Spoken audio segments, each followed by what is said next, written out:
I kind of show up like you know. So okay. Like an owl? Okay, yeah. Hi, we're Rainy and Sima. Welcome back to our videos. So previously we gave a brief introduction on the history of tea as well as what counts as tea. Today we'll go deeper into one of the major 6 tea types, white tea. In the meantime, we'll be drinking 3 white teas right here that we'll touch more on later. So Sima, what is white tea? White tea is the least oxidized of all the different tea types, meaning that it has reacted with oxygen the least. This is because the production of white tea is the simplest out of all 6 tea types. Basically it goes, if you recall the infamous Snapple commercial from the 2000s, you first pluck the baby tea leaves. Oh, the baby tea leaves! And then you wither them under the sun if the weather permits, otherwise there's always the indoors. And then you dry it in a drying machine, a tea drying machine that removes the excess water, and you're done. It's pretty straightforward. That's it? Yep, that's it. You can also age it, but we'll touch more on that a little bit later. White tea also typically has a higher percentage of polyphenols compared to other teas, as well as a higher content of amino acids, and that's why white tea is generally sweeter compared to other teas. So where was white tea first discovered? So it's first discovered in Fujian province in China in the 17th century, and which is still a major production area for white tea today. It's first documented in the history in the book called The Classic of Tea by Lu Yu, who is regarded as the sage of tea in China. So nowadays, white teas can also be found in some other regions, such as Yunnan province in China, Sri Lanka, Kenya, and Nepal. So here's a fun fact. Ready? So initially, white tea is actually prepared and gifted to the royals as well as the emperors because it has very delicate and rare tea buds. There are 4 types of white tea that are produced in Fujian, China. The first is the silver needle, or the Baihao Yinjian, which is considered the highest quality of white teas because it only consists of tea buds. This is the tea that would be gifted to the royals, as was mentioned by Rainy earlier in our little fun fact. The next one is white peony or baimudan, which is processed with 1 or 2 young tea leaves and a bud. This is considered second highest in terms of quality out of all the white teas from Fujian, China. And then the last 2 are quite similar because they both include 1 to 2 full tea leaves, a bud, and some twigs.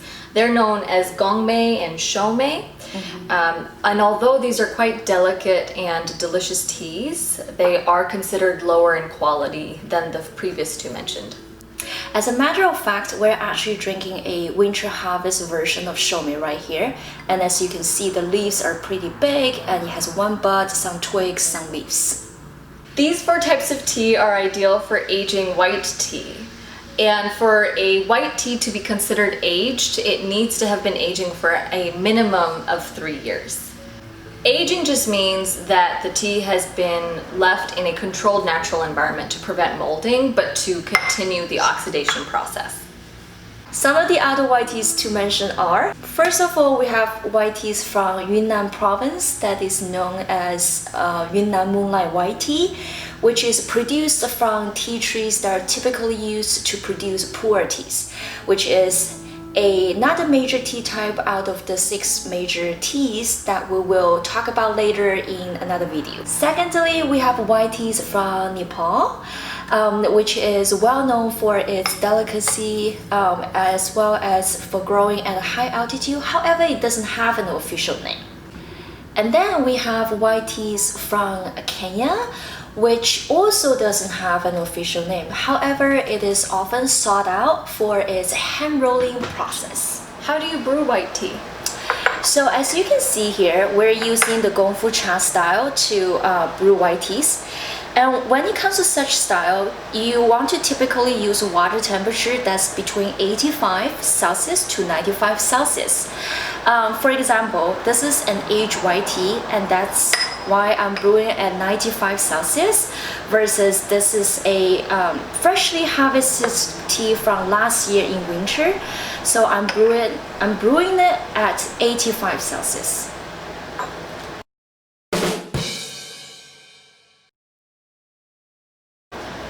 The liquor of brewed white tea can range anywhere from a almost water-like appearance to an amber, a golden amber colored brew. And this is really dependent on the type of white tea that you're using and how long you're brewing it for. Here's a comparison of Nepalese white tea with a Chomei from last year's winter, freshly harvested, and an aged Chomei, 7 years old. You can clearly see the difference in the color of the liquor. So what does white tea taste like? Yeah, so generally speaking, white teas have a more mild and delicate tasting profile, leaning more towards floral and sweet notes. The tea buds of white tea have a layer of white hair, and it has a particular type of aroma which is known as the white hair fragrance, or in Chinese it's called 毫香. It is the original smell of the tea plant, and it smells kind of like reeds. However, aged white tea on the other hand have slightly different tasting notes, including honey, Chinese red dates, bamboo leaves, and lotus leaf. Okay, so Suma, what are the benefits of drinking white teas?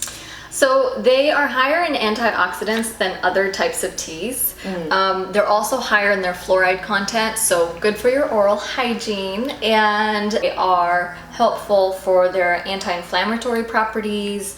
And lastly, particularly aged teas are really great for immunity, and they help fight colds. That was a quick peek into the world of white teas. Join us again in 2 weeks for a brief introduction on yellow teas. And in the meantime, commit and like our videos.